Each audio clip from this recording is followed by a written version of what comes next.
right, let's do this. We are the Chad and Cheese Podcast. I'm your co-host, Joel Cheeseman. Joined as always, Chad Sowash is in the house, and this is the Sessions AI Frontline Series as we welcome Tyler Weeks, Managing VP of Technology, Analytics, and Research. Tyler, welcome again to HR's Most Dangerous Podcast. He's back. I'm so excited. So let's get down to business. Why won't the Ritz-Carlton take my reservations? That's a good question. All right, we'll circle back to that. For our viewers out there that don't know Tyler Weeks, give us the elevator pitch.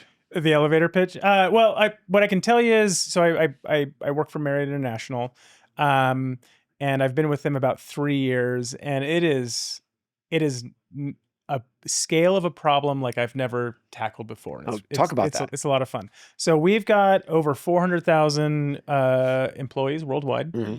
We're in 140 countries. The languages that we have to translate for, even just to issue a survey in the US, I have to translate about 40 languages, just given our workforce. Hello. If you took, and I can't verify this, but I've heard from multiple sources internally that if you took just our restaurant business, we'd be the 4th largest restaurant chain in the world, which I don't know why being the biggest hotel doesn't sound as impressive as being the 4th biggest restaurant chain, but in my head it does. Because your experience at Outback is much better than your at experience Ritz-Carlton. at the average hotel. Yeah. Not Ritz-Carlton, because I haven't been there, Tyler. We'll get back to that. Put a pin in it. He loves an Alex Springs chicken. So we're huge, and that's only half of our business. So the other half, we also franchise. Mm-hmm. And if you take the franchise side of our business, we're closer to 1 million people wearing our badge around the world. And so, like, if you're in HR and you're worried about their experience, about their training, about onboarding, hiring, recruiting, the scale of that problem is a lot of fun. How big is the TA department in and of itself? It's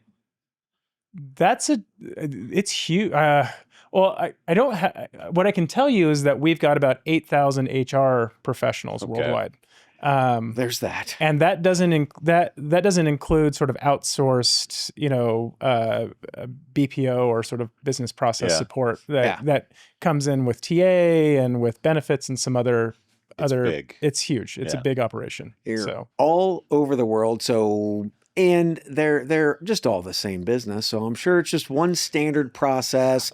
Everybody uses the same stack. It's easy, right? I like to joke that we're not really a business. We're like the little rascals stacked up under the overcoat, like doing an impression of an adult trying to get a loan at the bank. Because I get Froggy vibes from Tyler. I don't know about you. We've got almost 9,000 hotels. Yep. Each one is kind of a small to medium-sized business on their own. I mean, some of those hotels have 2,000 employees. Oh, yeah. So they can be a very large operation. I mean, if you think about, if you're familiar with like the Gaylord resorts in the U.S. Yeah. Joel can't go there either. Huge. Some with the hee-haw girls back in the day. Huge operation, right? And so, the HR team there alone is a large team in its own right. And so they've got unique challenges. They've got owners and investors that are part of managing that hotel that have some say in how we operate. So we try to drive as much uniformity as we can for scale. Mm-hmm. But we do have to respond kind of at a very granular level. Just at the risk of ranting here, if you think about it from like a TA perspective, our talent that we're competing for isn't just other hospitality companies. It's ourselves. We might have 2 hotels across the street, or like hospitals, right? Oh, yeah. Hospitals a lot like a hotel, just worse beds and more beeps. But like you've got a lot of the same food. You got a lot of the same roles, or even an Amazon fulfillment center going in down the street can pull a lot of our hourly talent away. And that's based just on commute, not on I can't ship But housekeepers across the Tyler, I country. read headlines all the time. This is all getting AI'd. There are robots going to clean my towels. Like, Yeah. is that not? Am I not reading the right headlines? Like, what is automation and AI meant to this whole? Yeah, I don't know, the next quagmire of next an Roomba is organization that gonna Marriott is. make your bed. Look, that is actually one of the most sort of exciting, sort of fun parts of thinking about how we operate, and from a research analytics standpoint is kind of fun because I've worked at like software or hardware companies before, tech company, and when you're a large monolith of a company, you don't have a lot of opportunity to experiment, right? Like, because you're sort of looking at one big entity and trying to figure out how it operates. Within a hotel company, we're kind of like, it's more like sports statistics, because I've got all of these repeating units that have a lot of the same positions.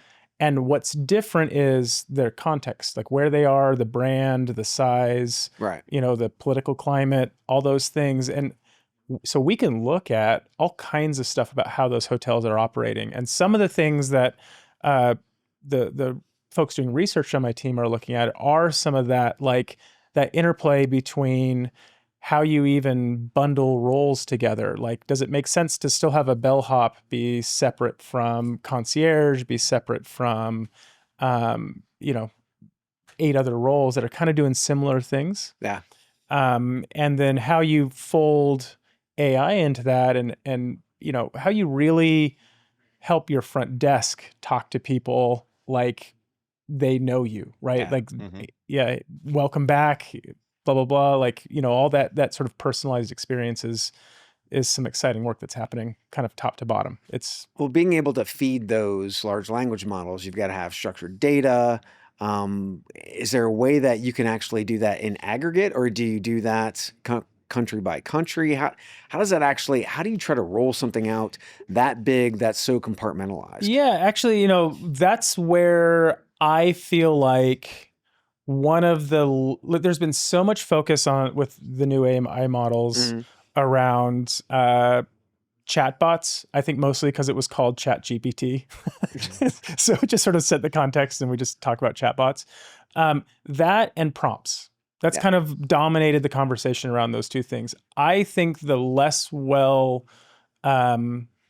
of debated solution problem is knowledge management. It's always been a problem in HR, like documenting, in TA, like documenting all your processes, local variation, making sure that it's actually real, like represents how people work. Yeah.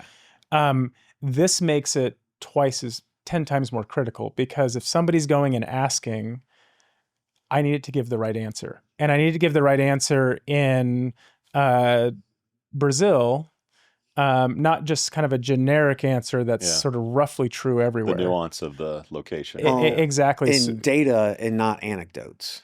Data, not anecdotes. So it's connecting to data sources. So we are actually, I just formed this year a new team that we call process transformation. And it sits side by side with my technology team, because I see the work that they do is just as critical to the technology effort, engineering both the processes and the how we store that documentation. So we've started this effort to not only create a knowledge library that we could take any AI model and put it on top of, that it could answer questions. Because I want to stay on top. I want always to have the best one. And so I need it to be sort of like plug and play. Like I've got the library. Testing all the different models and then being able to switch in and out. And so if I've got all of my knowledge architected in a way that I could swap in any model anytime and have it be ready to go day one. So we've kicked off an effort to do that. And what we're doing is we're building in how we're structuring it, places for local teams to add their documentation. So how do you modify the TA like how is TA different in Austria than in the US or in California? Because even within the US, state to state, there's there's so much nuance. So this is going to take us years to do, but I think might be the bigger technology problem is knowledge management. We'll leave it at that. Tyler, thanks for hanging out with us. Yeah. This has been the Chad and Cheese Podcast. For Chad Sowash, I'm Joel Cheeseman. This has been the Sessions AI Frontline Series. We out. We out.